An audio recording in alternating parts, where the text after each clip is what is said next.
Alpine alignera une A522 fortement évoluée à Silverstone, un nouveau plancher et une nouvelle carrosserie. Oh là là, attention, ça va faire mal. Hein.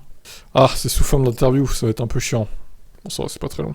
Donc pas de fry. Hein. On revient sur le Grand Prix du Canada qui a laissé un arrière-goût amer, hein, qui a vu l'équipe partir en première ligne de la grille, et puis se foirer totalement après. Hein. Alonso ayant même fini derrière Ocon.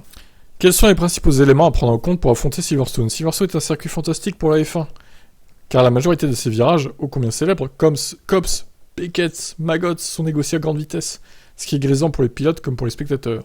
Lors des premières courses de la saison, l'Alpine se comportait mieux dans les virages à haute vitesse que dans ceux à basse vitesse, mais les développements que nous avons apportés ont permis d'équilibrer cela. Le principal point d'interrogation à Silverstone est souvent la météo, mais qu'il pleuve ou qu'il fasse sec, nous savons pouvoir être compétitifs.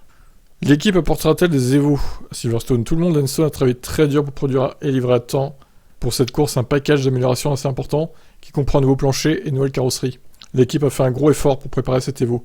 Il faut donc féliciter les personnes impliquées pour avoir réussi à respecter jusqu'à présent le planning de mise à jour. Quel regard l'équipe porte-t-elle sur son départ en première ligne et sa double présence dans les points au Canada?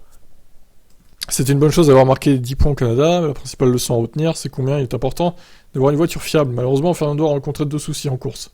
L'un qui a affecté les perfs de son power unit, et l'autre la suspension. Ce qui, après une superbe qualif, lui a annihilé toute possibilité de se battre pour le podium. Ce dernier problème a entraîné du graining sur les pneus, et ce sans parler de son manque de réussite avec les interventions de la voiture de sécurité. Sa position à l'arrivée n'est pas représentative de ce qu'il était possible de faire en course. Pour faire le bilan des dernières épreuves, nous avons fait des progrès constants grâce au développement apporté à la voiture. Nous devons nous assurer maintenant d'être en mesure de capitaliser sur ces performances pour pouvoir atteindre nos objectifs de fin d'année.